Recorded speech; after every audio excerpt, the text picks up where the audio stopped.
Boa noite a todos. Sejam muito bem-vindos a mais uma Terça Literária, seu encontro semanal com os autores entrevistados pela União Brasileira de Escritores, a UBE. Eu sou Rogério Duarte, secretário-geral da entidade. A UBE foi fundada em 17 de janeiro de 1958 e seus objetivos são defesa da liberdade de expressão, defesa dos direitos autorais e demais direitos dos escritores, difusão da cultura e democratização do acesso à informação. Atualmente, o presidente da UBE é Ricardo Ramos Filho, que dá as boas-vindas a todos vocês e ao nosso entrevistado de hoje. Só precisa abrir o seu microfone, Ricardo, por gentileza.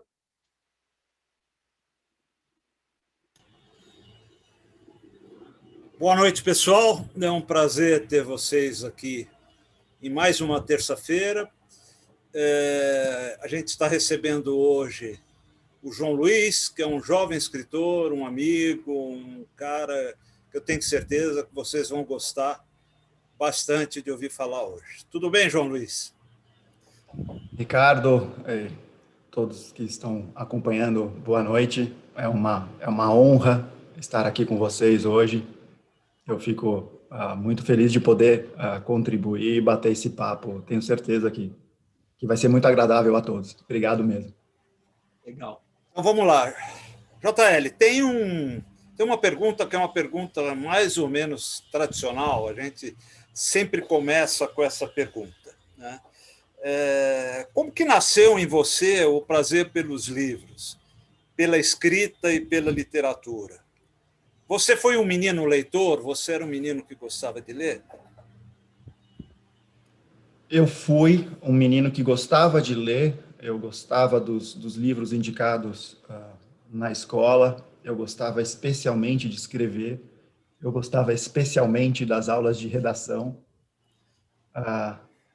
Eu digo que talvez, uma vez me perguntaram isso numa Bienal, que para mim era um sonho estar na Bienal, né? Talvez a escrita já estivesse em mim, eu comecei tardiamente, né? Muito tarde na literatura, eu comecei em 2016, 2017. Eu brinco que a vida me levou primeiro a dar uma volta, a me mostrar lugares, sentimentos, pessoas, para eu poder, depois, com alguma experiência, contar isso em história. Então, eu tive sempre muita facilidade de escrever qualquer coisa. Até Ricardo sabe, acompanhou a minha história.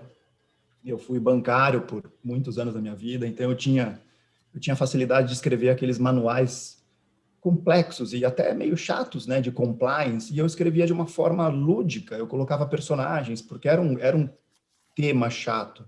E as pessoas do banco vinham me elogiar, falar, caramba, a gente nunca pensou nisso, né? Então, mesmo antes de ter a literatura na vida, e eu ouvi de um grande escritor, amigo meu, que se tornou amigo meu, me falou assim, eu não sei se você foi um bom executivo na sua época profissional, mas eu tenho certeza que você é um ótimo escritor. E é o Ricardo Ramos Filho que me falou isso em 2016. Então, a literatura, eu acho que ela me acompanhou na vida, mas quietinha, sabe? Ela ficou me mostrando as situações para eu, mais tarde, poder contar. E eu acho que ela veio no momento certo, no momento em que eu tinha história para contar, em que eu tinha material rico. A literatura, para mim, a minha cachorrinha fazendo auê, né? A literatura, para mim, é como se eu pudesse pegar o leitor pela mão e falar, deixa eu te contar essa história. Então, eu não quero que... E eu tento fazer isso, né? O Entre Pontos é isso, né, Ricardo? É colocar o leitor no banco do ônibus junto com o Pedrinho, para o leitor fazer a viagem e ver todas as personagens, todas as situações pelo olhar do Pedrinho. Então, eu acho que a literatura sempre esteve dentro de mim. E hoje eu sempre achei muito difícil ler poesia, por exemplo. Eu estou amando ler poesia esses dias, esses últimos. Durante a pandemia, eu li muita poesia. Então, eu acho que eu sou ainda muito novo na literatura. Eu estou me encantando cada vez mais e eu fico muito feliz de dizer que sou parte da literatura. Eu acho que é isso. Ricardo, legal. Então, deixa eu explicar primeiro para o Antônio Carlos. JL é João Luiz, tá, Antônio Carlos? Tá? João Luiz. Boa noite, Raquel Naveira, e boa noite, Sandra, que entraram depois. Fala. Boa noite, Ricardo.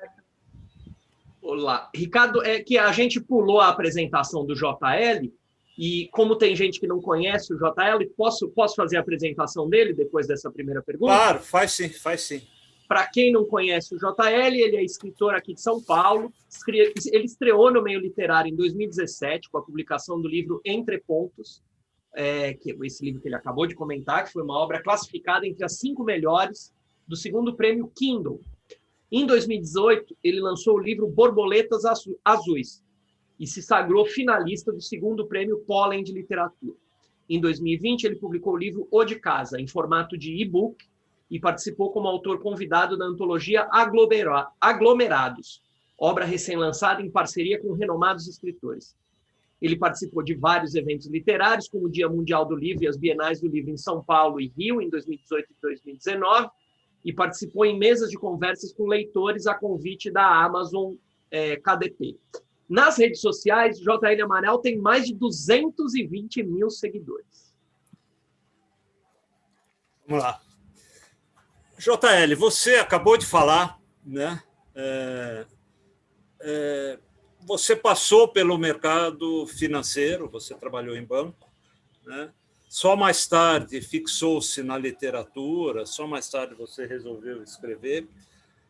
Essa dedicação hoje é exclusiva? Você hoje está conseguindo ser só escritor? Então, eu acho que foi, de novo, a vida me preparou para esse momento sem eu saber. Durante a minha vida no mercado financeiro, eu sempre fui muito, sem ser sovina, né, o mão fechada, mas eu sempre guardei dinheiro. Eu sempre pegava alguma parte do que eu recebia e guardava. Eu fazia o famoso pé de meia, né? Eu ouço minha mãe falando esse termo, né? Pé de meia. Faz um pé de meia que um dia a gente pode precisar. E quando eu saí do banco em 2016, eu tinha de um lado um certo cansaço do mercado financeiro e do outro uma vontade grande de saber se eu tinha fôlego para escrever um livro, para escrever um romance. Eu não sabia se eu tinha literariedade nem fôlego. E eu fui tentar. Conversei com a minha esposa, com a Ju, e falei, eu posso tentar? Assim, eu preciso de alguém que avalie esses textos, me diga se tem qualidade, para eu poder tentar. Eu não sei se vai ser uma segunda carreira, eu não sei se vai ser a minha carreira, mas eu não quero o ser me incomodando lá na frente. Eu preciso tentar. Foi quando eu marquei um bate-papo com o Ricardo, né, com o Ricardo Ramos Filho, ali na Fradique, no café, e ele leu os textos, alguns contos, eram meia dúzia de contos, e eu lembro muito da cena, a gente numa mesa de café, e ele levantou um dos contos que se chamava Ônibus, o Menino do Ônibus, alguma coisa assim, e falou, aqui tem um romance. Esse romance virou Entre Pontos, olha que coisa. Aí ele falou, eu não quero mais ler os seus contos, eu quero que você comece a trabalhar no formato romance, porque você é um escritor. Então, eu estar aqui hoje, e eu falo isso pro Ricardo, sem problema algum, e N vezes, toda vez que a gente se fala, eu falo isso para ele, a culpa, né? A culpa é dele, a motivação foi dele, e ele que me deu essa confiança e essa segurança para falar, cara, vai. Tanto que Entre Pontos foi meu primeiro romance. E eu sempre achei assim, o meu texto é simples, né? E ele falou, cara, não é, teu texto não é simples. Você tem literatura no sangue. E quando eu mostrei para ele, final de 2017, começo de 2018, quando saiu o resultado dos finalistas do Prêmio Kindle de Literatura, eu lembro, eu tinha operado o joelho, e eu já estava escrevendo Borboletas Azuis, o meu segundo romance, e a gente marcou um bate-papo aqui perto de casa, numa padaria aqui perto de casa, na padaria Paris, aqui perto de casa. Eu não podia me locomover muito distante. E eu mostrei para ele o resultado no meu celular, e ele falou, eu não te falei? Eu não te falei que você tinha qualidade literária? Ali foi meio que um marco, sabe? De entender que eu realmente era um escritor, que a minha barra, e ele sempre me fala isso, e eu acho ótimo, que a minha barra está lá em cima. Ele falou, cara, você escreveu um grande primeiro livro, você vai precisar manter a sua barra dali para cima, e isso é bom para mim, porque me faz estudar, me faz ler cada vez mais. Por isso que eu vim buscar, né, poesia, outros gêneros, outros estilos, escritoras africanas, eu vou buscando referências para depurar cada vez mais, para lapidar cada vez mais a minha escrita. Não sei se respondi. Não, é isso, respondeu. Mas é isso, você hoje, por enquanto, está conseguindo só escrever. Eu ainda, assim, é um taxímetro, né? As economias vão sendo consumidas no dia a dia. O que eu faço é, por exemplo, Entre Pontos consegui um contrato com um editor agora, formal. Borboletas ainda não. Acabei de fazer uma capa nova para Borboletas. E o que eu tenho o que eu já tinha pensado lá atrás, mundo digital. Ele é uma via que não vai ter volta, né? Esse mundo vai, e a gente está vendo isso, né? Nesse período tão turbulento, eu preciso ter o meu público que me segue. Eu vejo as redes sociais como um caminho de disseminação. Eu vou aproveitar, João, só te interrompendo um pouco para você já emendar, né? Para você já emendar. É assim, aqui todo mundo é escritor, mas poucos daqui conhecem os trâmites da autopublicação e do mundo digital. Aproveita para falar um pouco para a gente sobre isso. O que eu pensei, lá atrás, quando eu tinha o Entre Pontos pronto, né, o Rogério Ramos, irmão do Ricardo, foi quem fez a revisão e também se encantou pelo livro. O Ricardo me falou, cara, a gente tem agora o segundo passo, que é mandar para as editoras, garantia zero, que elas vão responder rápido e com uma resposta positiva ou uma resposta em menos de 6 meses. Então, a gente tem que começar a trabalhar a ansiedade. A gente deu, né? Eu dei esse espaço de 6 meses e o Ricardo sempre me falava, né, Ricardo, da possibilidade de inscrevê-lo em prêmios de literatura que dessem a publicação como parte dessa premiação. E eu acho que o Entre Pontos ficou pronto em fevereiro de 2017. Em agosto, eu estava tomando café e eu abri o Google e comecei a pesquisar concursos de literatura. E eu encontrei o prêmio Kindle. E aí eu bati um papo com o Ricardo. Eu gostaria de tentar. Só que para tentar, eu preciso publicá-lo na plataforma da KDP, né, do Kindle. Então ele perde a originalidade, mas eu posso tentar, né? De repente, se não me engano, era Nova Fronteira na época, mais um prêmio em dinheiro. Eu falei, eu vou tentar. E eu fui e acabei sendo finalista. 3 anos depois, ele veio conseguir um contrato de editora. Borboletas também foi assim, coloquei, mas ele ainda não tem um contrato, tem 2 editoras analisando. Mas o que eu pensei? Primeiro, o e-book, a autopublicação, ela é muito fácil mesmo, né? Para vocês terem uma ideia, quem entende muito de tecnologia aqui em casa é minha esposa. Eu sou um usuário, eu sou nível usuário e com tranquilidade autopubliquei o meu livro. Então, depois de revisado, depois a minha esposa que fez a capa, né? Porque somos formados em propaganda e marketing. O Ricardo Ramos, né? O pai do Ricardo Ramos Filho foi nosso professor na SPM. Então, a minha esposa sabe tratar foto, sabe tratar imagem, teve agência, então ela fez a capa de Entre Pontos. Eu tinha o original em Word, todo revisado maravilhosamente pelo Rogério Ramos. Me cadastrei na ferramenta, você cadastra sua conta corrente para receber os direitos de venda, e você faz o upload, né? Você carrega a imagem da capa ela chapada mesmo, né? Só aquela frente mesmo, em JPG, que é um formato de imagem, e o arquivo em Word. Em 2 dias, você diz o preço, você diz em que lojas você quer vender, ou no mundo inteiro, ou só no Brasil. Você ganha 70% do valor de capa se você deixar exclusivo para Kindle. E aí o teu trabalho é divulgar, disseminar a informação que você tem um livro finalista de prêmio Kindle em e-book à disposição para as pessoas baixarem. E tem algumas ferramentas de promoção, você pode colocar 3 ou 5 dias no máximo num certo período, em 3 meses ou 6 meses, você pode deixar 5 dias gratuito como forma de disseminação. E aí o que eu pensei, e aí vem o viés, é assim, eu sou formado em propaganda e marketing, então eu tenho 2 lados que eu olho para mim hoje. O lado escritor é um, em que eu esqueço o lado marqueteiro, eu tenho que focar na literatura, na escrita. E eu sou chato com a minha escrita, eu sou detalhista.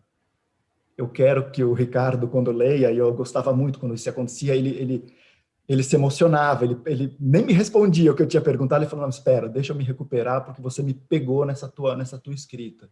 E eu gostava disso, porque eu sabia que eu tinha acertado a mão, eu tinha escolhido a palavra certa. Em determinado momento, eu tenho que esquecer o escritor e partir para o publicitário, para o mercadólogo, eu não gosto do termo marqueteiro, que tem um viés negativo, mas para o mercadólogo e entender o JL Amaral como uma marca e os meus livros, os livros do JL, como produtos. E aí eu tenho que pensar, puxa, se eu não estou na livraria, se eu tenho uma rede social grande, esse é o meu público para o qual eu preciso oferecer os meus livros. Então eu mesmo fiz as publicações também impresso, porque ainda tem, é engraçado, né? O mercado, qualquer tipo de produto você compra pela internet hoje, mas livro ainda tem. Isso é muito legal, né? As pessoas querem um livro físico, querem sentir o livro na mão, querem sentir o cheiro do livro novo. Isso é super legal. E aí as pessoas até te dão uma desculpa, né? Falam assim, eu não gosto de ler no celular. Mas você passa o dia lendo rede social, né? No celular, você só, né? E eu leio no Kindle, eu tenho o meu Kindle, eu tenho o Kindle no celular, eu leio na bicicleta ergométrica, no celular, assim, eu leio em qualquer momento, em qualquer lugar, o livro impresso. Eu não tenho esse problema, mas as pessoas ainda têm alguma resistência. Então eu fiz os livros impressos, e engraçado, porque eu comecei a perceber, por mensagens que eu recebia, que as pessoas também apreciam muito e pagam até um pouquinho mais pelo teu autógrafo. Isso é super legal. Eu falei, não, puxa, eu tinha o livro impresso, o Entre Pontos impresso pela Amazon.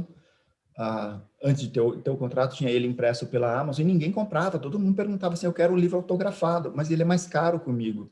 Não, mas eu quero. Puxa, eu fico honrado, fico super feliz, né? E tem outra coisa que o mundo digital dá, como a Amazon, por exemplo, que é a avaliação.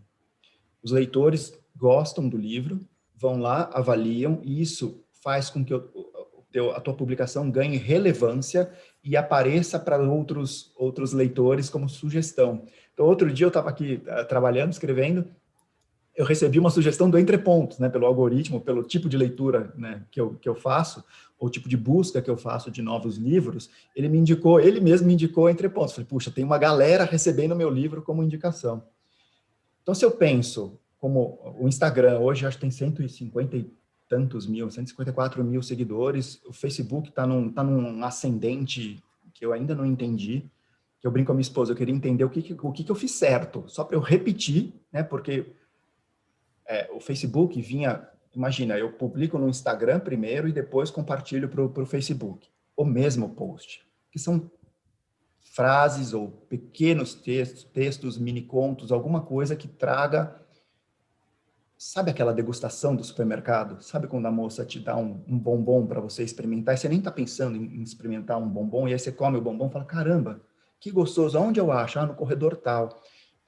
A rede social, para mim, é o meu objetivo na rede, tá? Tem milhares de pessoas escrevendo com objetivos diferentes. Para mim, ele é uma degustação. A pessoa que vai me conhecer, vai conhecer o meu escrito, vai conhecer o meu jeito de escrever, o meu tema, e não tem verdade absoluta nenhuma nos meus textos, eu estou muito mais para conversar com as pessoas, para que a pessoa depois, e aí eu sempre coloco compre meus livros no link X, meus e-books estão disponíveis na Amazon, e sempre, assim, todo dia tem gente comprando meu livro ou baixando meu livro na internet. Então, na hora que a gente pensa, se eu estiver me estendendo muito, Ricardo, você, por favor... Não, nós temos tempo aqui. Eu acho que esse papo está interessando todo mundo, porque nós não conhecemos esse mundo. Né? Porque assim, na hora que a gente pensa, e aí é o lado mercadólogo, né? Na hora que eu penso, e hoje em dia esse é um termo comum no mercado, na hora que eu penso na jornada do cliente, o nosso cliente barra leitor, como ele vai me conhecer? Como ele vai ouvir falar do JL? É a mesma coisa quando eu vou comprar uma viagem para a Finlândia. Qual é o hotel? Como eu faço para chegar lá? Então, eu vou pesquisar na internet. Eu falo para minha esposa, né? A gente estava querendo comprar um carro, trocar de carro outro dia. Eu falo, puxa, eu estou fazendo tanta pesquisa sobre o carro na internet que é capaz de eu saber mais do que o vendedor na hora da compra, né? Então, esse mundo digital te dá acesso a você bater papo com o escritor. Olha que coisa maluca, né? Além de escrever, eu digo que eu sou um empreendedor, né? Além de escrever, eu faço toda a logística dos meus livros físicos, eu faço o argumento de venda dos meus livros para os leitores que têm alguma dúvida. Tem gente, às vezes, como eu coloco textos curtos, as pessoas me perguntam, você tem um livro de poesia? Eu falei, eu não sou poeta, eu sou romancista, né? Eu ainda não tenho um livro de poesia ou de mini-contos e tudo mais, quem sabe mais para frente, mas ainda não. Então, o mundo online, ele te dá essa proximidade que talvez no mundo tijolinho, no mundo loja, a gente não tenha. Mas não tem o charme de você folhear o livro, então são dois lados da moeda. Mas me aproxima muito, puxa, você pensar assim, eu tenho 200 e tantos mil seguidores em Instagram e Facebook. Se eu lanço um livro, é o primeiro caminho que eu vou vender, porque essas pessoas, eu não quero, assim, eu não posso publicar alguma coisa no Facebook, no Instagram, na rede social, e quando chegar meu livro para as pessoas ser uma coisa completamente diferente, né? Então, essa sincronia, ela é extremamente importante nessa relação. Então, o mundo digital te dá essa possibilidade, te dá a possibilidade de você ser avaliado online, que tem o lado bom e o lado ruim também, tem muita gente que não gosta. Então, você pega nomes, você pega Valteiro Guimarães, e tem avaliação ruim, aí você pergunta, mas como, né? Mas tudo bem, faz parte do jogo. Mas ele te dá essa proximidade, ele te dá essa possibilidade de você conversar e entender em que momento você vai entrar na cabeça do teu leitor, em que momento ele vai te procurar na rede social, em que momento você vai converter. Ele gostou de Entrepontos? Na hora que ele vem me elogiar por Entrepontos, eu já ofereço Borboletas Azuis, já falo do O de Casa e já falo do Aglomerados, que saiu esse ano também. Então, você vai, né? Não é vender o primeiro, eu brinco, né? É vender o segundo, né? Eu quero que ele goste do primeiro. Você já amarra o outro, né? Ricardo, posso mostrar a página da Amazon com os livros? Posso mostrar? Pode, claro. A gente tem pessoas que não conhecem. Vocês estão vendo a página da Amazon? Está aí na frente de vocês? Estamos. Então, tem um Entrepontos ali, né? Tem um Borboletas Azuis, né? Acabei de clicar no Borboletas Azuis, está aqui. Os comentários que o JL falou, eles aparecem aqui embaixo, né? Tem a página dele na Amazon, que é essa aqui. Então, dá para comprar pelo Kindle, dá para comprar com capa comum, né? E tem os preços. Desculpa, era só isso. Só mostrar para o pessoal que não conhece. Vamos lá. Então, é isso. Você...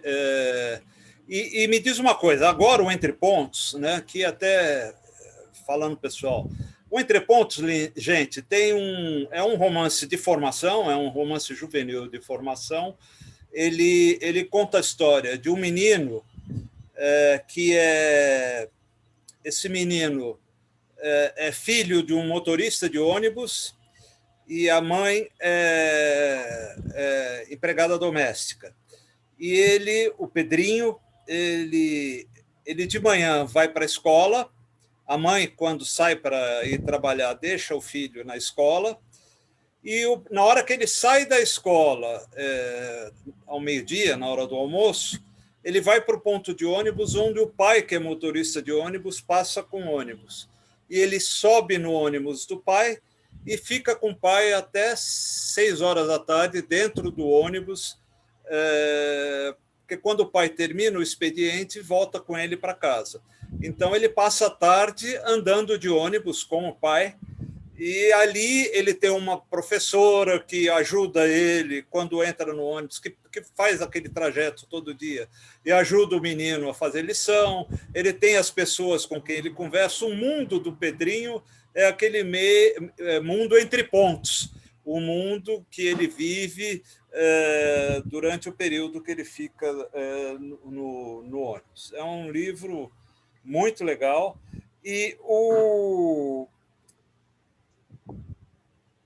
livro que o JL está trabalhando na Amazon e vem trabalhando com tanto sucesso, ele assinou contrato agora com a editora Positivo, vai sair pela Positivo. A tua expectativa, JL, com relação a Positivo, é mais no sentido de você publicar o livro numa grande editora, né? Não no sentido realmente de vendas, porque você acredita que você vai conseguir na Positivo, em termos de venda, o que você vem conseguindo, vamos dizer, trabalhando você mesmo as vendas do livro no ambiente da Amazon? Eu acho,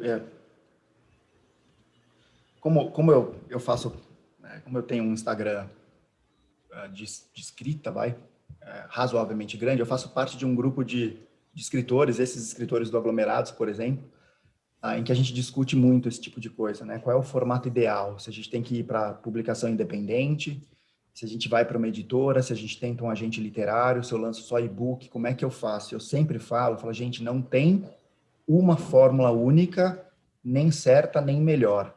Eu acho que se a gente conseguir a somatória, é ainda melhor.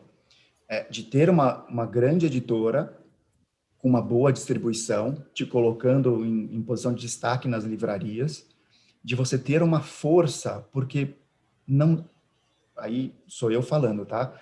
Não dá para eu contar, entre aspas, só com a editora me comunicando, né? Fazendo a minha comunicação. Eu tenho que ajudar a editora, né? Os meus 220 mil seguidores, eles viram, entre aspas, uma moeda de troca, mas uma parte da negociação. Fala, caramba, eu tenho uma turma que gosta pra caramba do que eu escrevo na rede social e para quem eu vou oferecer o livro. Então, a possibilidade de eu ter algum sucesso vendendo esses livros, os físicos, é maior do que se eu não tivesse na rede social. Então, essa disseminação e esse compartilhamento, para vocês terem uma ideia, Facebook, ele tinha 17 mil seguidores em dezembro. Hoje ele está com 77 mil seguidores. Em 2 meses eu ganhei o que eu não ganhei em 3 anos de Facebook, que é o que eu brinquei com vocês, né? O que eu fiz de certo que eu queria repetir. Eu simplesmente coloquei um post que eu já tinha colocado em outro momento, que era um trecho, Ricardo, do Borboletas Azuis, quando o Marcel está na casa dele e passa uma tempestade que derruba as folhas da roseira, e ele fica bravo com a tempestade, porque a tempestade desfez a roseira dele, né? Destruiu a roseira dele, aí ele vai viajar, uma semana depois ele volta, a roseira está lá forte, pujante, está bonita, novas flores, e ele falou, caramba, entendi. A vida, de vez em quando, precisa de algumas tempestades para tirar do caminho as folhas secas, as folhas que a gente carrega e já não precisam mais. Esse post que eu já tinha publicado antes, explodiu. Esse post chegou a ter, se não me engano, 30 mil compartilhamentos. E eu tinha, na semana anterior, acho que eu tinha 200 curtidas num post. E esse mesmo post no Instagram dava 5 mil, 6 mil curtidas. Ele explodiu. Dá para dizer, ouso dizer que ele viralizou, né? Viralizou, tem um patamar muito mais elevado, mas para o meu tipo de referência, do meu trabalho, ele viralizou. E ele começou a puxar na carona todos os outros posts que eu fui colocando. Então, imagina. E todos esses posts levam, me siga no Instagram, né, para aumentar essa rede. Gostou do meu trabalho? Meus livros estão em JL Amaral, coloco o link da minha loja online lá para os meus livros impressos, para os meus livros digitais. Então, a gente tem que usar a rede social como um a mais, viu, Ricardo? Então, não importa se Borboletas Azuis está sendo visto por uma editora menor, mas, puxa, que parece ter uma distribuição ok. né, razoável, não com uma distribuição enorme como uma grande editora, tá bom. Então, eu vou ajudar você na comunicação, na divulgação, porque é bom também para a editora que eu a divulgue, né? Vira um jogo de ganha-ganha. Isso é importante para os dois lados, né? Porque a editora acaba carregando outros livros que eu posso, numa parceria, divulgar também. Então, esse mundo digital, ele é parte, né? Vê o Itamar, né? Vê Torto Arado, que está bombando na internet, né? Aline Bay, né? Com o Peso do Pássaro Morto. E a Então, Aline Bay faz muito esse trabalho nas redes. Né? isso, mas eles são o ponto fora da curva. Os livros deles são sensacionais, premiadíssimos, né? E a Aline, a gente fala, né? Gisele Mirabai ganhou o primeiro prêmio Kindle de literatura, faz muito bem esse trabalho. A Aline Agora, Bay, a Gisele só faz isso, né? A Gisele, ela só quer estar no mundo digital, né? Ela não está em e ela grandes... lançou, logo no início da pandemia, ela lançou um livro e fez bastante trabalho no mundo digital divulgando o livro. Eu tenho como referência, assim, se eu puder, para todas as minhas publicações, ter uma editora que some ao meu trabalho digital, eu acho que é a melhor fórmula. E uma editora que, puxa, participe de uma Bienal para você poder chegar lá e estar presente, conversando com seus leitores, da mesma forma que eu converso aqui com vocês, que eu converso no Instagram, que eu converso na rede social. Então, eu acho que é um ambiente que a gente não pode mais, né? Se você não tiver no meio social, praticamente você tá fora dele, né? É importante estar. Walter Ugumãe está na rede social, faz as publicações dele super light, é super bacana o jeito que ele se coloca. Eu tenho o meu jeito e eu falo, tem muita moda na rede social, isso é muito perigoso para um escritor ou para um artista qualquer entrar nessas modas, porque você vai receber um selo, né, daquela moda e vai ser difícil sair. Eu tenho comigo uma palavra muito forte que é autenticidade. Eu não vou entrar na moda por curtida, eu vou fazer aquilo que me toca. Então, o conteúdo, para mim, é muito mais importante, que é o que vai fazer a pessoa passar de fase e me perguntar do livro, do que a pessoa simplesmente, falei do tema X que todo mundo está falando, ganhei a curtida e ele rolou o feed lá, o timeline para cima. Eu quero que ele pare e fale, caramba, eu preciso comentar, eu preciso, concordando ou não tem problema, mas eu preciso interagir. É isso que faz a diferença na rede social. Então, tem muita lenda, tá, Ricardo? Tem muita lenda. Tem muita verdade, né? Precisa fazer 3 posts por dia, das 3 às 6 e às 9 da noite. Eu não faço, porque eu não tenho... Primeiro, eu tenho, né, que eu tenho que trabalhar, né, o meu texto todo dia. Segundo, tem dia que eu não tenho a criatividade para fazer alguma coisa original. Então, eu publico na hora que eu sei que eu tenho um conteúdo bom. Alguma coisa que vai me tocar primeiro, como escritor. Eu sou meu primeiro leitor, né? Então, eu não vou publicar por publicar. Eu não vou publicar para preencher, para o algoritmo olhar e falar, ele publicou. Não vou fazer isso. Me recuso. Eu prefiro que os... Zé é meu cachorro. Eu prefiro que os meus leitores, os meus seguidores leiam e falem, caramba, tem uma publicação do JL, deixa eu ver o que é, porque eu sei que ele vai me surpreender. É isso que, para mim, a rede social faz muito. JL, a gente, quando lê, pelo menos aconteceu comigo, quando a gente lê o Entre Pontos, a gente... e isso é comum no leitor, a gente fica muito em dúvida em até que ponto aquele universo que está aparecendo ali é um universo apenas ficcional ou se tem coisas autobiográficas. Como que é o Entre Pontos? O Entre Pontos tem muito de você ali ou é mais ficção mesmo, apenas uma história inventada? É difícil dissociar, né? Eu sempre brinco quando eu falo, é como se eu entrasse na cena antes de descrever isso. Você já me falou isso, né? Parece que você entra na cena, vê toda a cena acontecendo antes de começar a descrever. Então, se eu falo que eu vou comer um um bife à milanesa no pão francês que minha avó fazia, que era excelente, se eu falo isso no Entre Pontos, vai ser aquela sensação, né? Aquele sabor, aquela crocância, tudo mais. Então, não posso dizer que ele seja 100% ficcional. Há momentos em que, invariavelmente, a experiência de... Puxa, com 11 anos eu ia de ônibus para a escola, mas não no banco de trás do motorista, né, como era a frase, né, que tanto marcou o Entre Pontos. Eu ia lá no fundão, né?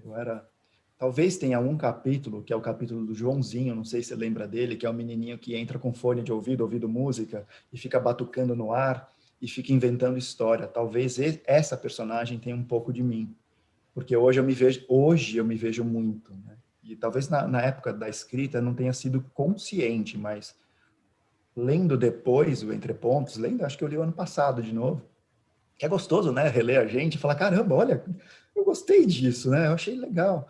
Então, relendo, eu me vejo, porque quando eu corro 3, 4 vezes por semana, eu coloco o fone de ouvido com música alta e eu fico batucando no ar enquanto estou correndo. Então, tem algumas coisas de mim no Joãozinho, mas as outras personagens surgiram, e olha a coincidência que é o tema do Borboletas, né, Ricardo? Mas olha a coincidência no Entre Pontos.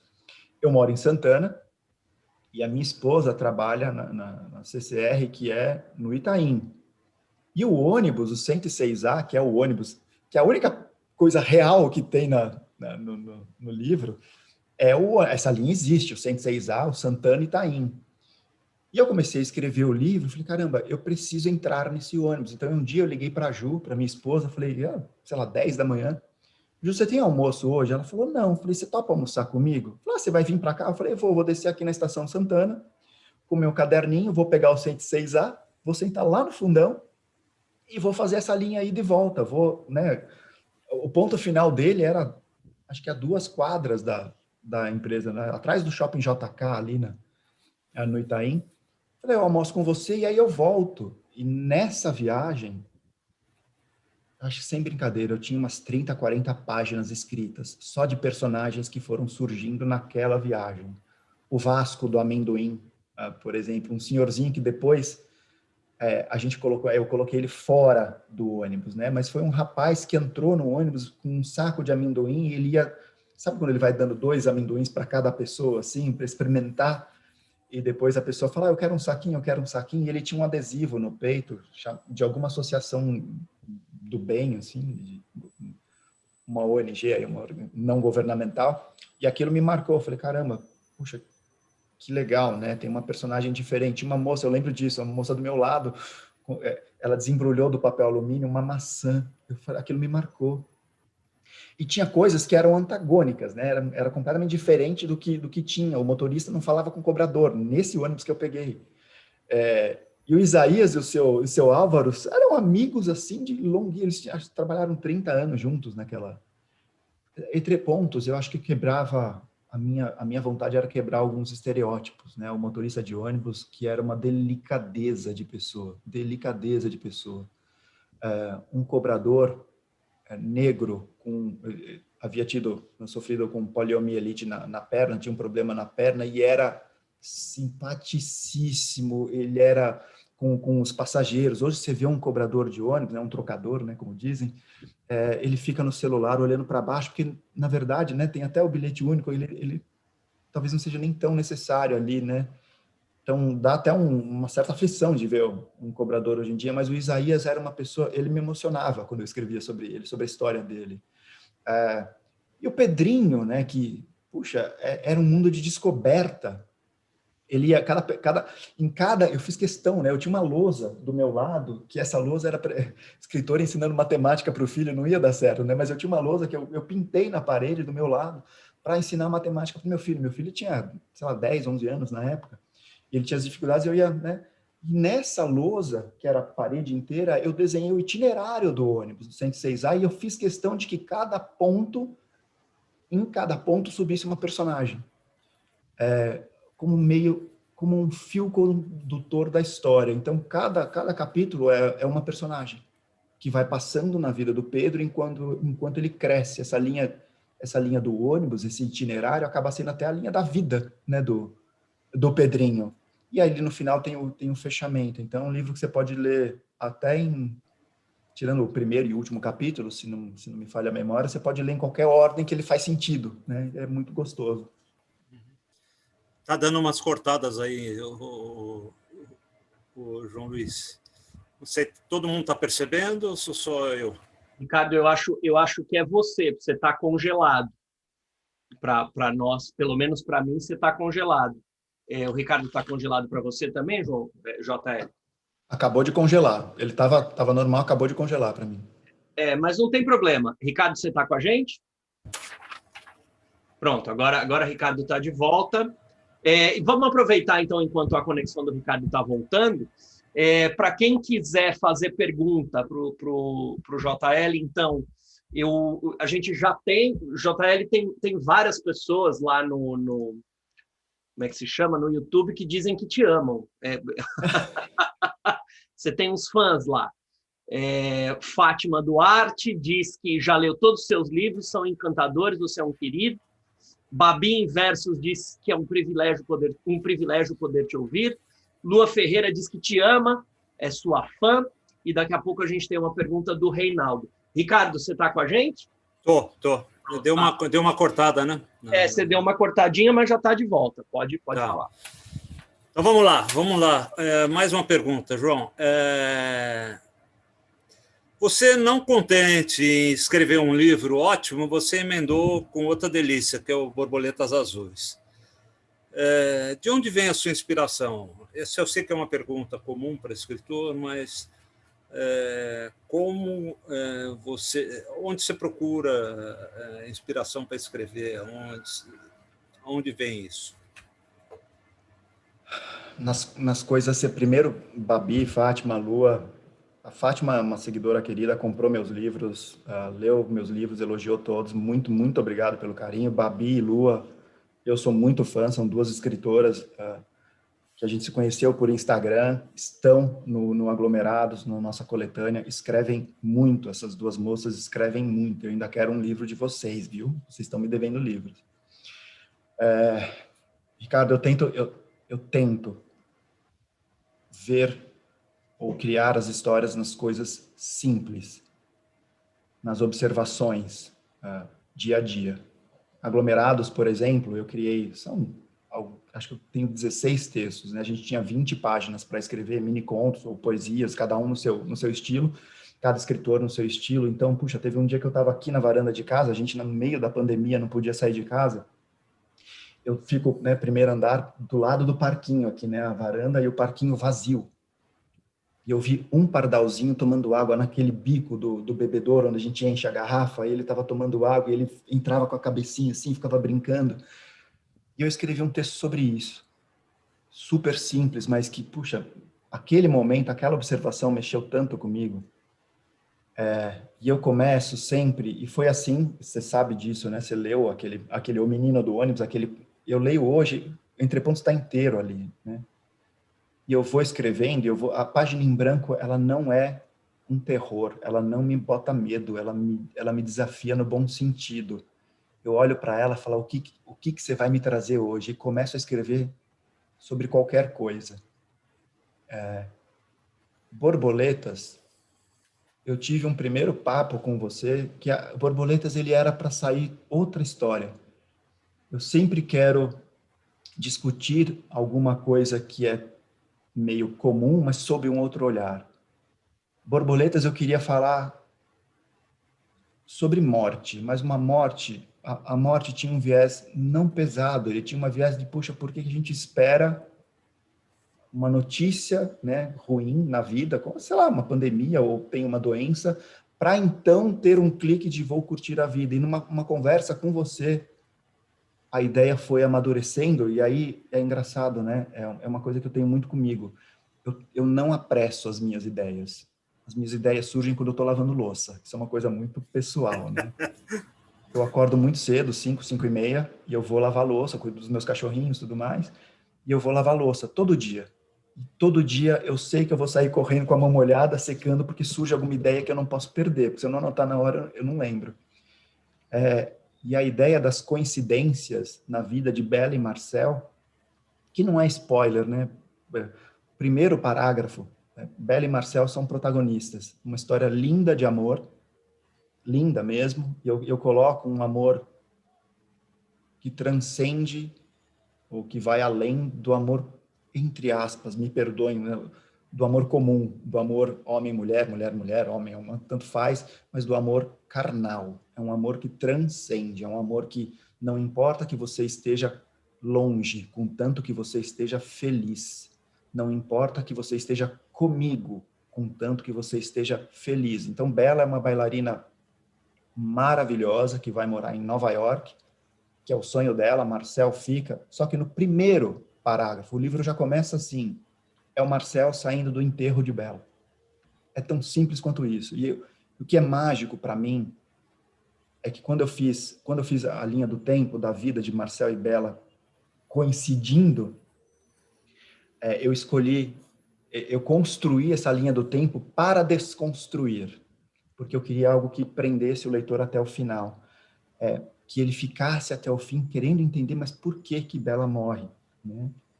E aí tem toda a história, tem todo o desenrolar da história que faz acontecer. E o Ricardo, né? Ricardo me falou, e eu brincava com o Ricardo, ele lia os meus materiais, os meus capítulos, e ele fazia os comentários que a minha esposa fazia também, né? Inclusive o nome do livro, né? Ricardo e Ju escreveram na página, né? Em páginas separadas, mas na mesma semana. Esse livro tem que chamar Borboletas Azuis. Eu falei, caramba, eu não tinha nem pensado no título ainda, eu estou preocupado com a história, né?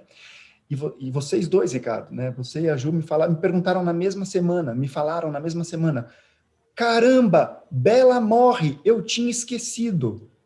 Porque a história estava tão gostosa da vida deles que passou. Eu falei, cara, mas era o primeiro parágrafo, né? Então, essa inspiração, eu acho que vem dessa observação, Ricardo, de o que mexe comigo. E foi uma coisa que o Marcelino Freire me falou, né? O ano passado, quando eu fiz o curso com ele lá de escrita, ele falou isso com muita propriedade, né, Marcelino? O texto tem que mexer com você, escritor. Tem que te dar alguma coisa, né? Se ele não mexer com você, pode esquecer, deixa lá que você não acertou a mão. Então, eu faço questão de... Essa inspiração vem do que eu posso colocar mais. Por isso que eu saio correndo da minha louça, eu saio correndo e falo, nossa, eu tenho que falar sobre isso, porque isso vai mexer. Isso vai dar essa pontadinha gostosa que a gente tanto precisa.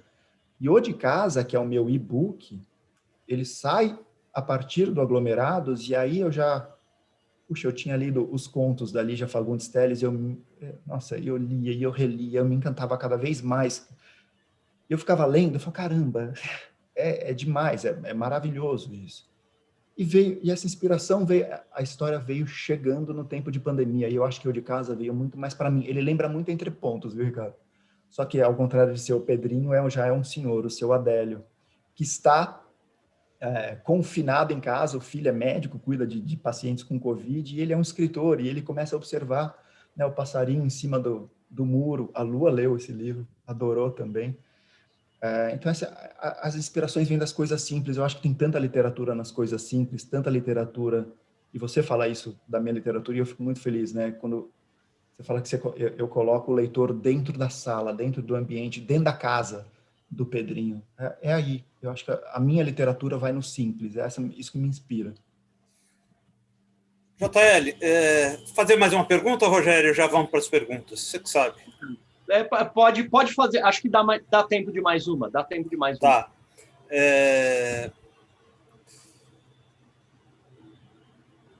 Você tem consciência, e eu já conversei isso com você tem consciência de que suas obras são cinematográficas, né?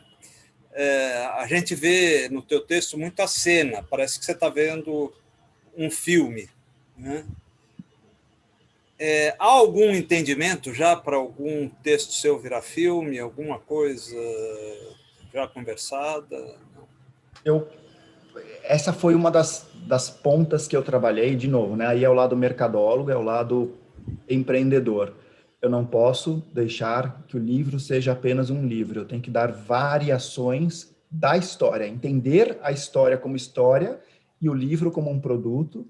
E o filme, primeiro, para mim, seria um sonho, né? Segundo, assim, você sempre me falou isso, e há vários seguidores que sempre comentam Entre Pontos daria um filme gostoso de se assistir, que o formato dele, né, um capítulo por personagem, poderia ser até uma minissérie nesses streamings, tipo Netflix da vida, Amazon Prime e tudo mais.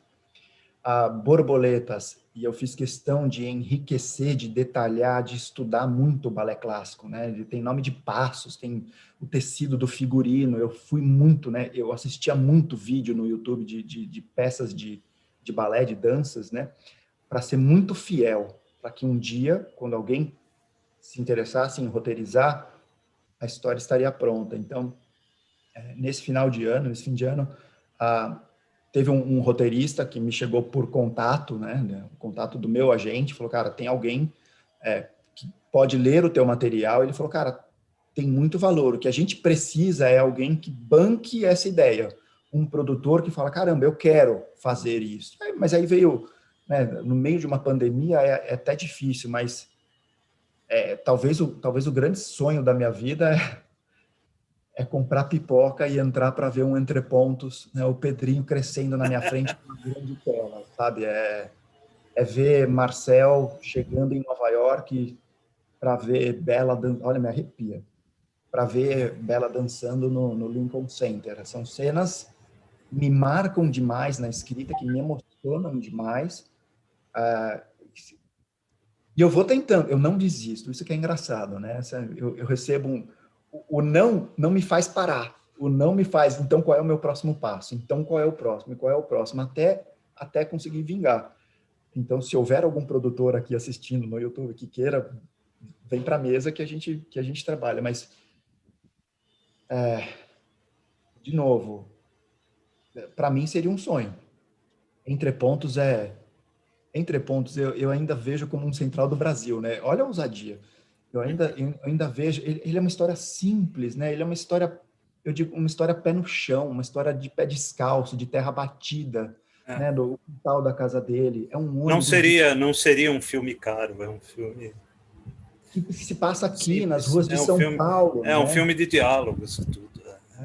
Borboletas talvez fosse mais complicado, porque tem saída para Nova York, lá. Tem balé, tem essas coisas de dança. Difícil. Mas o Entre Pontos é dia a dia, né? Vai acontecer, eu tenho certeza que um dia vai acontecer. Tomara. JL, foi uma delícia conversar com você, espero que você tenha gostado de falar também.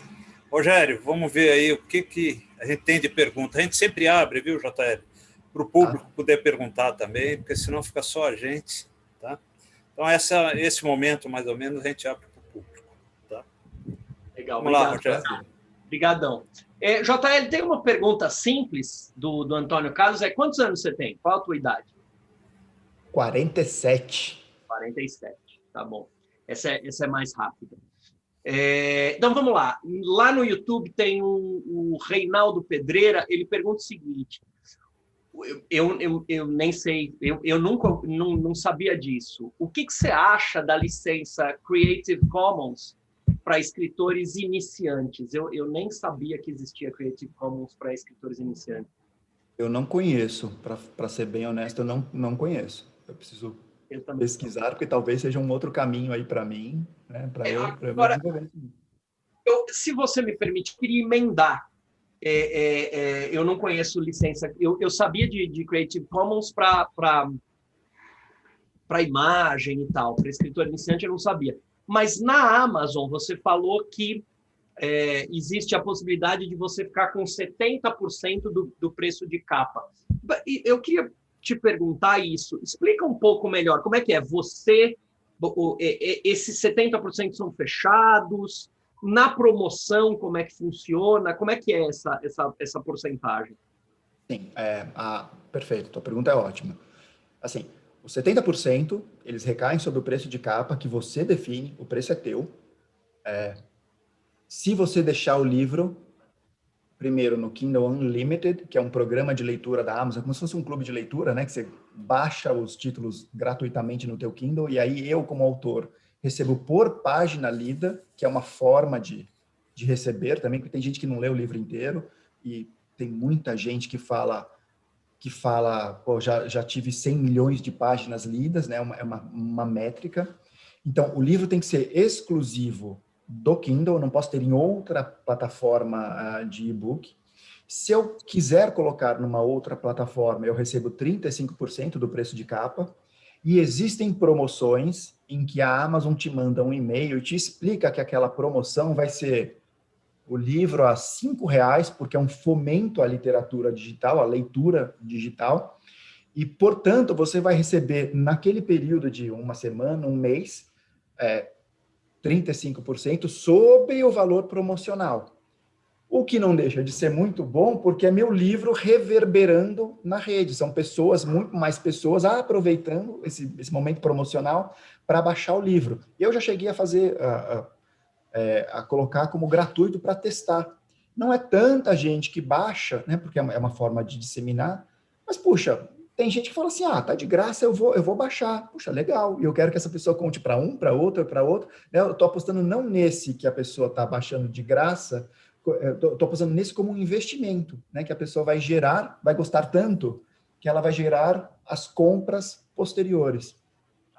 Eu não vou usar do meu lugar de mediador da entrevista para furar a fila, então eu vou fazer o seguinte, eu vou dar a palavra para o Sibila, que é o segundo aqui na nossa fila, e depois, sobrando tempo no final, eu tenho mais perguntas sobre essas questões de direito e da Amazon mesmo. Vamos lá, Sibila, tua vez. Microfone, Sibila.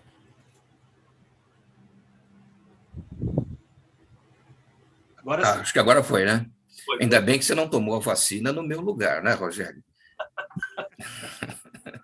O JL Amaral, foi muito interessante, muito gostoso te ouvir nessa caminhada, nessa jornada do herói, aí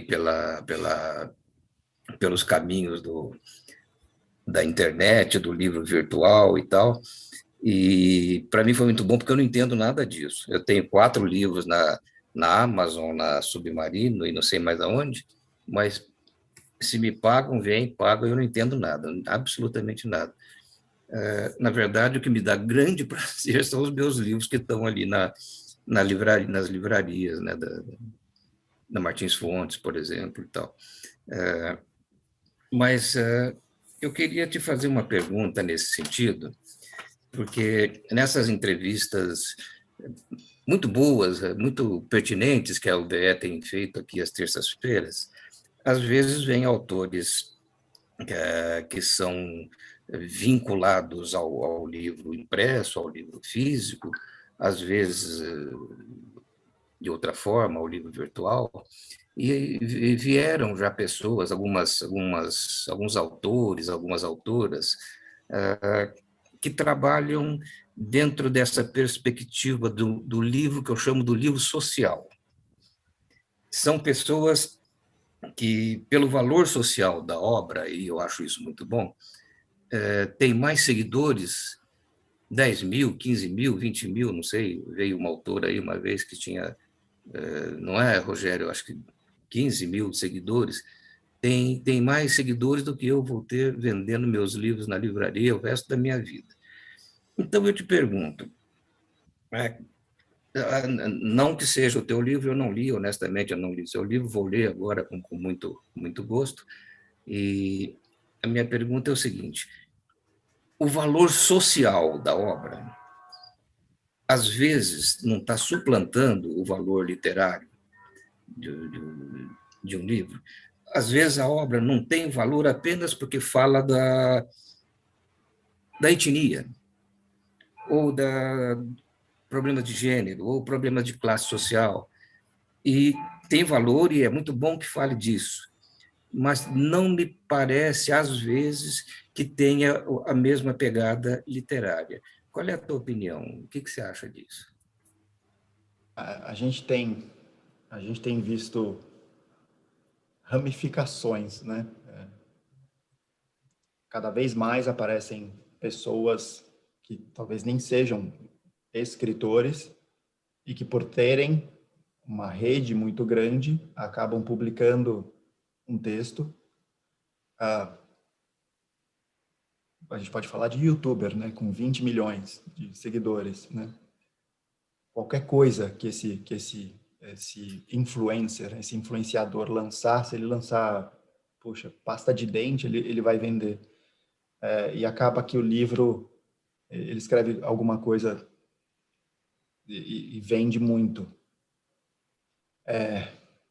O que eu acho que tem movimentos que são importantes e que a gente precisa trazer para a mesa. O que a gente não pode deixar, e a gente tem que batalhar muito, é por isso que eu falei aquela palavra que para mim é muito forte, é a autenticidade. A gente não pode deixar a moda ou a curtida ou o mundo lá fora digital dizer o que vai ser a nossa literatura. A gente tem que ser autêntico e genuíno com o que a gente escreve. Eu tento muito fazer isso, né? Eu não deixo escapar, eu não entro na moda. Então, não sei se eu te respondi, mas eu acho que prós e contras da rede social. Infelizmente, vai ter gente passando na nossa frente, né? Tem gente que bate ranking de venda em uma semana, né? Tá nas listas das as principais listas de vendas renomadas em uma semana, coisa que acho que nós todos aqui juntos não vamos conseguir alcançar, infelizmente. Mas eu acho que isso não impede de a gente cavocar o nosso lugar nesse meio, aproveitar o que eu faço, Sibila, aproveitar para lapidar com os meus textos as pessoas que realmente gostam da minha literatura. E eu sei que pessoas vão passar pela minha rede social, vão olhar e vão falar, não é a minha praia. Ok, não precisa me acompanhar por isso. Quem me acompanhar, saiba que eu sou esse escritor, eu falo sobre isso. Talvez eu não vá ter X milhões de seguidores, quanto muita gente tem, mas eu quero que as pessoas que me sigam saibam quem eu sou, e quando eu lançar um livro, elas falam, puxa, tem gente que fala isso, eu acho super delicado. Não consigo comprar agora, posso esperar virar um mês? Olha que coisa linda. Pode, por favor, pode, né? Me leia, só me leia. Então, eu acho que a gente tem que fomentar cada vez mais o nosso lugar de genuíno. Tem muito barulho, vou chamar assim, no mundo social, né? Na rede social, tem muito barulho. E a gente tem que silenciar os nossos ouvidos para esse barulho e cavocar o nosso espaço. A gente tem espaço, a gente tem muito espaço para cavocar esse nosso cantinho, né? Eu tento ser esse exemplo, né? Não entro nesses modismos. Meus números, graças a Deus, eles vão subindo devagar, né? Tem gente que explode de um dia para a noite, está com 1 milhão de seguidores. Mas faz 4 anos eu vou, né, subindo uma escada aqui difícil. Mas contanto que as pessoas que estejam comigo sejam leais, saibam quem eu sou, né? Eu acho que a gente tem espaço, viu, Sibila? Eu acho que a gente pode garimpar, sim. Jota, eu posso mostrar a página do seu Instagram para as pessoas que estão na sala e não conhecem? Não tem problema? Porque acho que... Desculpem a bagunça lá, hein, gente? Desculpem a bagunça. Mas pode, é só fica à vontade. para o pessoal conhecer de que maneira você se comunica com o público. É claro que a página fica aqui com cara de...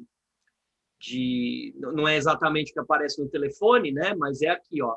Então, ele publica aqui do lado esquerdo, é aquilo que aparece maior, né? No telefone. Depois tem aqui a legenda. Esse, por acaso, aqui tem a legenda, né, JL? Nem todos têm a legenda, né?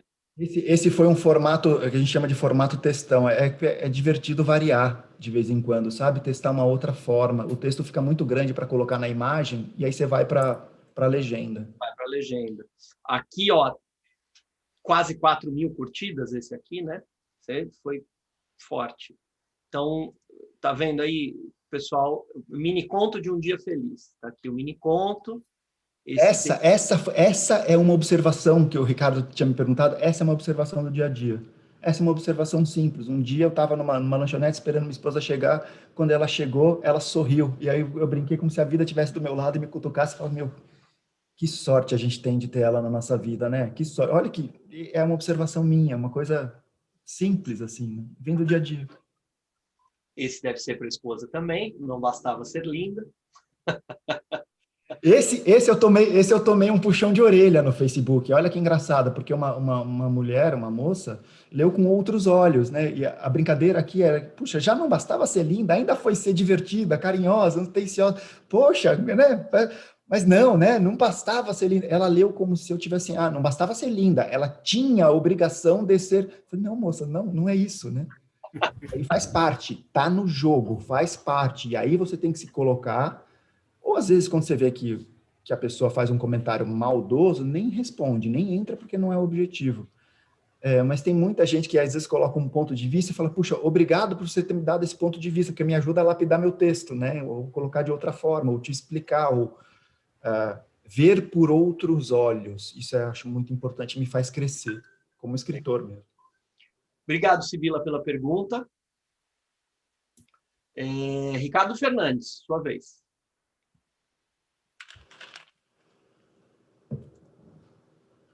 Tudo bom, João? Tudo ótimo. Tudo bom? Parabéns. Eu não li seu livro, mas me deu vontade agora, ouvindo você. Vou entrar na Amazon ou no seu site para poder comprar. Você estava falando, você é publicitário, né? E eu fiquei curioso para saber como que a linguagem publicitária que você teve contato na faculdade, eu não sei se você desenvolveu em agências ou mesmo no trabalho, interferiu na sua escrita. Como que ela entra na sua escrita ou não entra? É uma linguagem completamente diferente. Eu queria entender de você como isso funciona. Ou funcionou para você, né? Se é que funcionou. Ótima pergunta, Ricardo. Muito obrigado pela pergunta. Eu acho que eu consigo separar esses dois mundos. Primeiro porque a literatura ela é recente, ela é de 2016, né? Então eu fui me descobrir escritor, me lapidar escritor, com o olhar crítico do Ricardo, né? Do Ricardo Ramos Filho, que me auxiliava na leitura e me foi um amigo excelente para me dar caminhos, me mostrar caminhos. Então, enquanto eu estava escrevendo, enquanto eu estou ainda na literatura, eu não estou no mercado corporativo, então não houve uma interseção, né? Se eu olho para trás hoje, Ricardo, talvez eu possa dizer que em vários momentos na minha vida, eu, sem saber, talvez tenha usado de forma inconsciente, né? De forma como se fosse, deixa eu ser usado de novo, como se fosse um dom. Eu tenho usado literatura nos meus textos corporativos. Eu lembro um presidente de banco que me pediu, né, ele ia assinar uma mensagem para o banco inteiro. Ele falou, quero que você diga isso, e saiu, falou, quando eu voltar da reunião, eu queria ver esse texto. Eu falei, tá bom. Sentei na minha mesa, comecei, e era engraçado que eu ouvia o jeito dele falando o texto para mim, e eu fui escrevendo, eu fui, como se fosse o escritor fantasma, né, o ghostwriter, eu fui escrevendo. Eu lembro hoje, eu entregando para ele, e ele era um senhor sisudo, né? Serião, assim, ele pegou o texto na mão, assim, começou a ler, e ele parou, ele olhou para mim e falou, cara, eu te passei esse texto no e-mail, de onde você tirou? Eu fui escrevendo, você me falou que queria falar isso e aquilo, eu fui bolando aqui, falei, mas você está usando os termos que eu uso. Eu falei, mas é o senhor que está assinando, não sou eu, né? As pessoas têm que ler, e quando lê o seu nome embaixo, tem que ouvir o senhor lendo essa mensagem, né? Ele falou, caramba, eu estou impressionado. Então, Ricardo, eu acho que a literatura, cada vez mais eu dou razão para o Ricardo Ramos, a literatura estava em mim e escondidinha ali, quietinha, me mostrando as coisas acontecendo e falar, cara, vai ser feliz na literatura. E é o que está acontecendo hoje. A literatura, se um dia eu voltar para o mercado corporativo, e talvez não seja difícil, né? Vai arrumar um emprego, né? A literatura não sai mais de mim. Não sai de jeito nenhum, porque é a minha terapia. Eu saio correndo pela rua e eu vou pensando nos meus personagens, nos meus textos. É delicioso. É delicioso isso. Legal. Eu te perguntei, porque eu também sou publicitário, né? Formado pela SPM, inclusive, aqui na Vila Mariana, né? Isso, ali na Álvaro Alvim. Na Álvaro Alvim, exatamente. Fomos, até pela idade, a gente deve ter se cruzado por lá. E assim, me chama a atenção o poder de síntese que a publicidade tem, né? Você é obrigado a resumir. E isso tem muito, você chega nas palavras, né? Em poucas palavras. Eu acho que esse poder de síntese, não sei se para você funciona assim, mas talvez ajude a você a construir um texto mais conciso, né? E mais claro. Eu não sei se você vê por aí. Eu tenho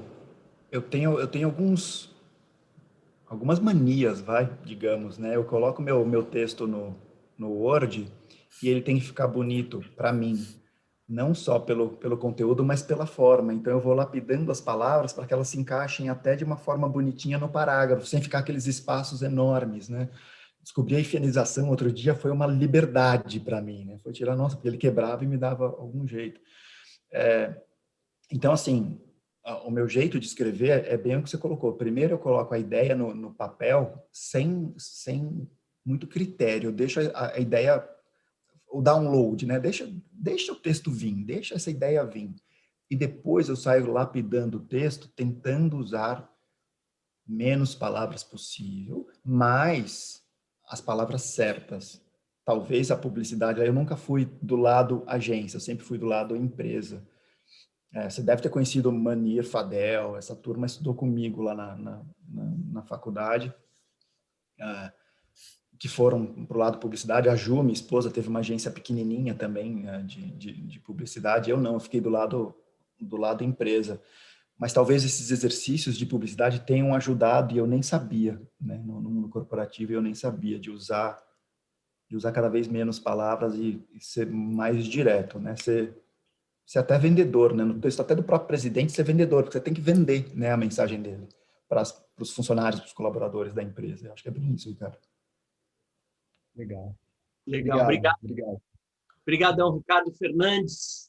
O Walter, ele está aqui na sala, ele escreveu a pergunta, não sei se ele quer falar, de qualquer maneira eu vou ler. Walter pergunta o seguinte: no primeiro momento, você chegou a fazer investimento no Facebook para impulsionar as publicações? Ou esse foi um trabalho independente e a literatura foi conquistando espaço e público diferente? Acho que a síntese da pergunta é se você botou dinheiro na rede social para divulgar a publicação e ganhar seguidor. Separando as duas redes sociais, obrigado, Walter, a tua pergunta é ótima. Separando as redes sociais, assim, era o que me intrigava muito. Sim, no Facebook eu botei lá atrás algum dinheiro, porque me intrigava. O mesmo post, como vocês viram agora, o mesmo post que deu, sei lá, 4.000 curtidas no Instagram, esse mesmo post, 6 meses atrás, dava 200 curtidas, isso me intrigava.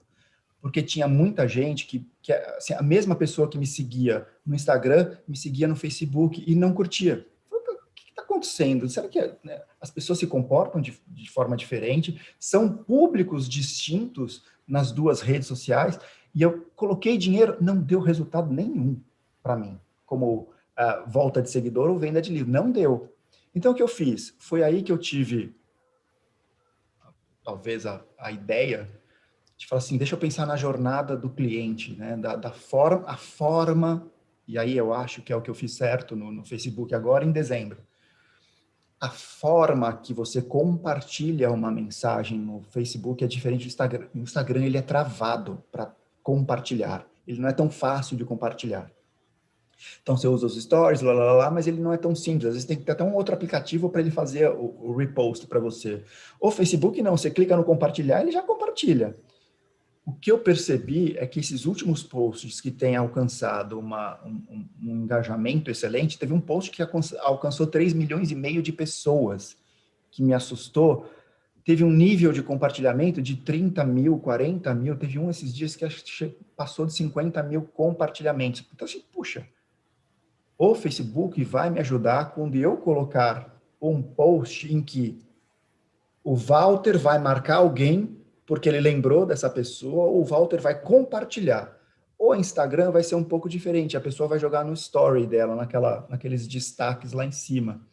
E aí, quando você começa a entender as redes sociais, e especialmente, eu tomo muito cuidado com isso, quando você começa a trabalhar, quando você pensa no seu conteúdo, como eu consigo ser fiel ao meu público, não é o que eles querem ler, mas às vezes é uma provocação que faz o teu leitor te falar, caraca, eu não tinha pensado nisso, eu não tinha olhado por esses olhos, eu não tinha visto assim. Quando você começa a entender, eu acho que a rede social começa a ser benéfica, o que não pode acontecer de forma alguma, e eu vejo muita gente nesse caminho, a rede social, você virar um escravo da rede social, você virar um escravo de curtidas, de compra de números, não pode acontecer, senão você vai enviesar para a moda, que era o que a gente estava falando com Sibila, né? A gente vai enviesar para a moda, eu vou escrever tudo que todo mundo está escrevendo e não é minha praia. Eu acho que quando você entende o teu lugar e o teu jeito, o teu público, e sabe o que ele... Não é o que ele quer ler, mas sabe o que ele quer, o que ele espera de você, e você vai lá e fala, toma essa aqui, que você vai gostar, isso se torna uma relação saudável. Tem gente que me fala hoje, que fala, eu abro a minha rede social de manhã esperando te ler. Isso, para mim, é um afago. Caramba, não que... E eu não vou me cobrar de toda manhã escrever porque a pessoa vai estar me lendo, mas eu vou me esforçar para que o próximo post a pessoa leia e fala, caramba, oh meu Deus do céu, e como eu gosto desse escritor, percebe? Porque aí essa pessoa vai falar de mim, essa pessoa vai marcar um namorado, uma namorada, o amigo, e isso vai fazer reverberar o meu nome como escritor. Por isso que meu nome nas redes sociais está como JL Amaral, .escritor.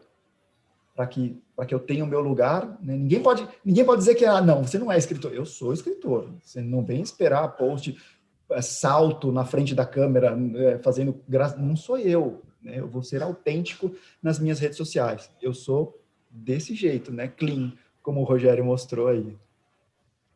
Legal. Obrigado. Walter, não sei se você quer abrir o microfone para agradecer. Eu coloquei aí o pedido para você abrir o microfone. Não, tá ótimo. Eu queria ouvir essa explicação, que ela é interessante, porque essas redes, eu trabalhei, eu tinha uma escola, né? E eu fazia esses impulsos para nível de publicidade, de adequação de público de aluno, né? E eu percebo que eu cheguei a fazer alguns posts no meu Face, das poesias que eu faço, e aí aparece já oferecendo um valor para ser feito. E realmente é dessa forma que é interagido, né? É isso. Então, dizem que quando você coloca o dinheiro uma vez, o Facebook meio que entende que você está disposto a colocar dinheiro, então ele vai entregar o seu post só se você colocar o dinheiro. Vira uma roda, né? Um ciclo vicioso, não é bacana. Então, assim, como para mim não deu o resultado que eu esperava, eu comecei a focar muito no meu conteúdo. Então, vou de novo, né? Se eu pensar na jornada do cliente como escola, o que o meu público está buscando na rede social ou na internet enquanto escola, educação, o que ele está buscando? Eu preciso falar essa linguagem, eu preciso me diferenciar dos outros, eu preciso fazer uma pesquisa do que os outros estão falando para encontrar o meu espacinho ali. O meu ponto é, Walter, eu não posso ser mais um, senão eu vou ficar nebuloso ali, né? Eu posso aparecer de vez em quando. Eu quero ser essa pessoa, enquanto escritor, eu quero ser essa pessoa que... Cara, eu coloco você no meu status do WhatsApp, eu mando para minha família todo dia. Eu quero ser essa pessoa. A pessoa diferente, a pessoa que, né, vai ser uma referência. Eu acho que é isso que faz a diferença na rede social. Tem muita gente que paga e tem muita gente que cresce rápido pagando.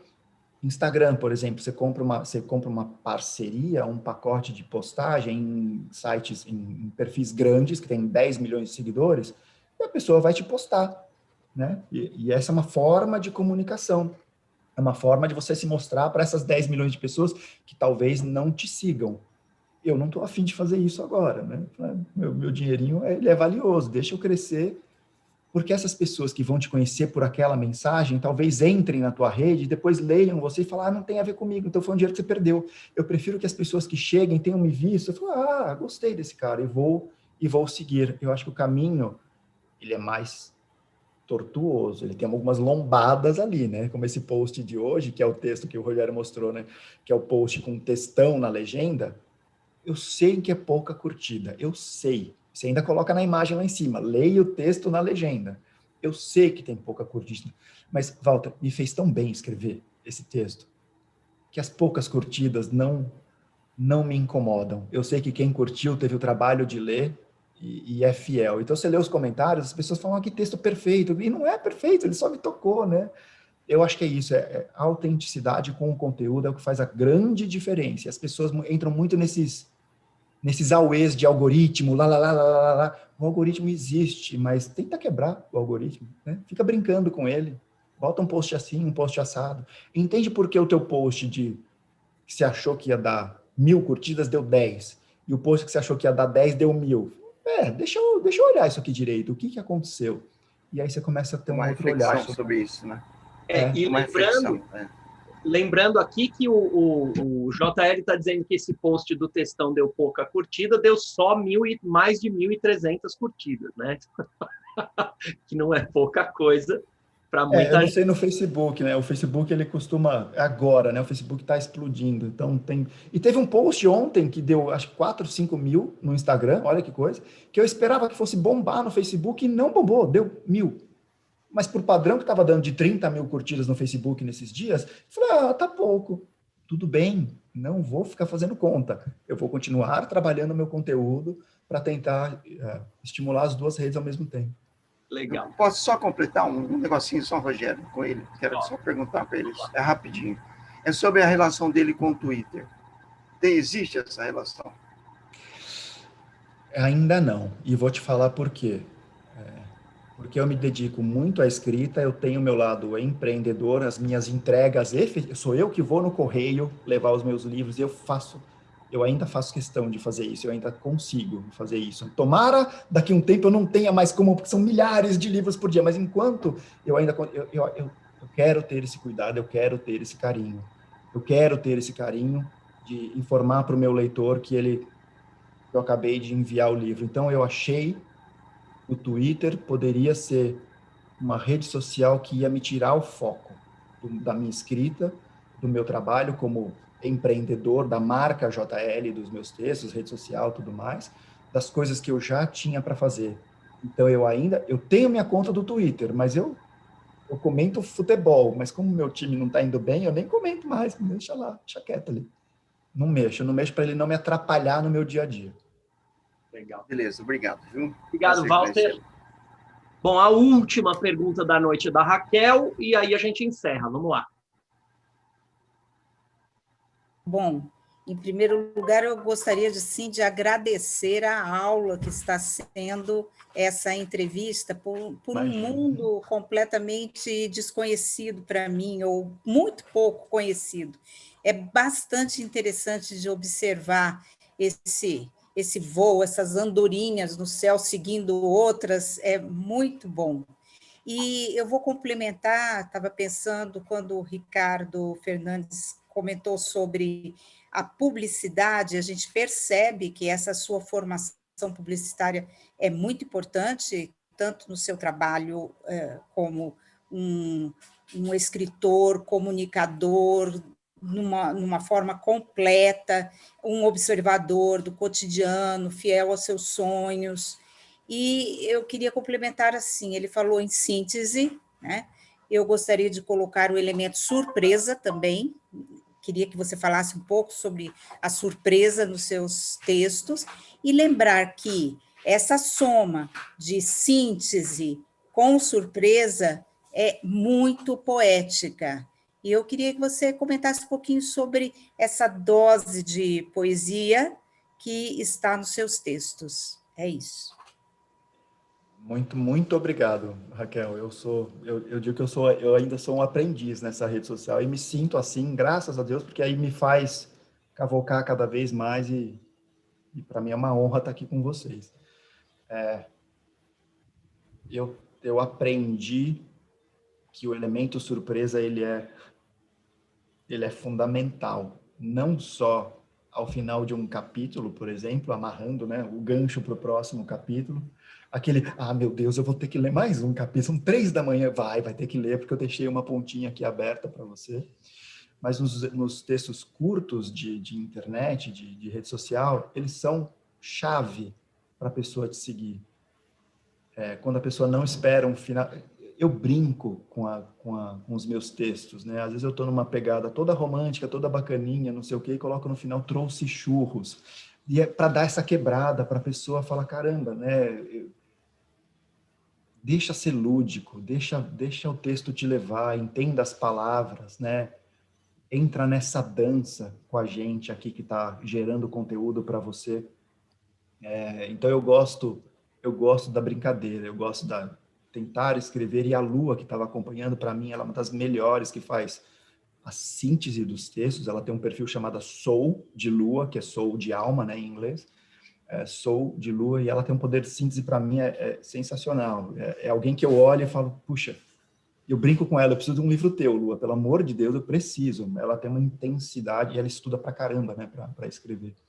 E eu acho que eu tento ser sintético, simples, e esse fator, sabe aquela respiração assim, que a pessoa é isso que me pega. Então, a surpresa foi quando o presidente do banco leu o texto e falou, caramba, eu te passei, não passou. Então, eu sempre falava, né, que eu não mandava e-mail no banco, eu levava o trabalho para a pessoa, eu queria ver nos olhos da pessoa a reação dela, porque os olhos não mentiam. Aquele sorrisinho quando a pessoa está lendo e fala, acertei. Ou aquela testa franzida, errei. Já sei que eu errei, só me dizem que ponto eu errei. Então, eu acho que tem muito disso. E a rede social, os comentários deixam muito transparecer essa surpresa. É super bacana quando a pessoa fala, poxa, não esperava esse fim no teu texto, não esperava, né? Teve um texto esses dias que eu coloquei, é como se fosse uma moça dizendo, eu sei que eu posso ser feliz sozinha, eu me encontrei sendo feliz sozinha, mas eu não quero ser feliz sozinha. Você me acompanha?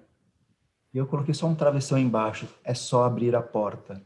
O que deu de comentário bacana, porque assim a pessoa imaginou a cena do rapaz ou de alguém, sei lá, do outro lado da porta já esperando, né? Então, teve um outro que assim, nos falamos ao telefone,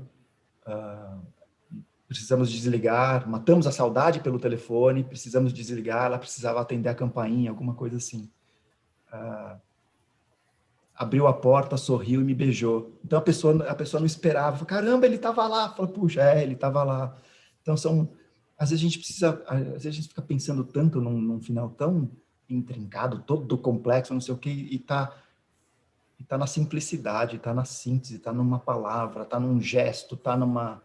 Eu brinco que amor é gesto, e as pessoas falam, como assim? Falam, mas o Ricardo me falou isso no nosso primeiro encontro, tem tanta gente que já falou tantos e muito melhor que eu sobre amor. Quem sou eu para falar sobre amor? Mas eu falo sobre uma situação, um gesto de amor. Eu me encontrei nisso, sabe? De falar desses pequenos gestos, desses pequenos detalhes. Eu falo, amor não é palavra, amor é gesto. E as pessoas se encantam. Eu acho que está aí a força da... Estou descobrindo, deixa eu melhor colocar. Estou descobrindo a força dos meus textos nessa simplicidade. Não sei se respondi. Cadê a Raquel? Oi. Oi. Eu falei simplicidade, profundidade, sensibilidade, surpresa, síntese. É esse mesmo caminho, muito bom. Um abraço. Obrigado pela pergunta, Raquel. Obrigado sempre pela presença aqui com a gente. A Marilze tinha levantado a mão, mas eu acho que ela caiu. Eu acho que ela não está por aí. Não está mais na sala. Ela estava devia estar instável a conexão dela, porque... Ela caiu várias vezes. Ela entrou mais de qualquer maneira, enfim. Bom, então eu vou pedir só uma gentileza, JL, que é eu apresentar os próximos entrevistados e a gente já se despede. Tá ótimo. Só um instantinho. Pessoal, as entrevistas da UBE continuam acontecendo sempre às terças-feiras. A gente só não teve na semana passada, que foi Carnaval, que nós respeitamos. Semana que vem, dia 2 de março, a gente tem Cristina Judar. Depois, dia 9 de março, Cristiane Costa. Dia 16 de março, Guiomar de Ramon. Dia 23 de março, Jefferson Tenório. 30, Alexandre Lobão. 6 de abril, Plínio Camilo. Ricardo, se você quiser se despedir do JL Amaral, essa é a hora. E aí, depois, o JL, se quiser, também se despede do pessoal, eu fecho. JL, obrigado. Foi um prazer te ouvir. Tenho certeza que todo mundo gostou muito. Esclareceu para a gente muita coisa que a gente não conhece. Foi muito bom. E amigos presentes, um beijão para todos. Muito bom rever vocês por aqui. Rogério. Diga lá, JL. Eu fico honrado se vocês me deixarem, me permitirem chamar todos vocês de amigos também. Muito obrigado a vocês pela presença, muito obrigado, Ricardo, de coração. Você tem um lugar especial e você sabe disso no meu coração. Você é o responsável por não estar só aqui nessa sala de Zoom, como na literatura. Você me ajuda muito nisso, você sabe disso. Muito obrigado, me sinto honrado de estar aqui participando. Muito obrigado pela participação de todo mundo que esteve aí no YouTube ou fazendo perguntas por fora. Eu estou sempre à disposição de vocês. De novo, eu sou um mero aprendiz nesse negócio de rede social e sempre que vocês precisarem, me acessem, me sigam, que a gente tem que fazer, né? Me sigam para aumentar a base, mas fiquem à vontade. Não esquece de curtir. Dá uma curtida, compartilha, por favor, né? Muito, muito obrigado a vocês pela acolhida. Muito feliz. Legal. Então é isso, gente. A semana que vem a gente volta à próxima entrevista da UBE. E em nome de toda a União Brasileira de Escritores, eu agradeço ao JL por essa entrevista maravilhosa, pela sua presença aqui, pela sua sensibilidade. Muito obrigado e boa noite a todos. Boa noite. Tchau para todos. Foi um prazer estar com vocês. Boa noite a todos. Tchau, JL. Obrigado, viu? Muito maravilhosa, viu? Boa noite a todos. Parabéns, JL. Tchau. Obrigado, muito obrigado. Tchau, JL. Obrigado. Tchau, Ricardo. Muito obrigado, Ricardo. Até mais. Tchau. Obrigado. Gente, estou encerrando a sala.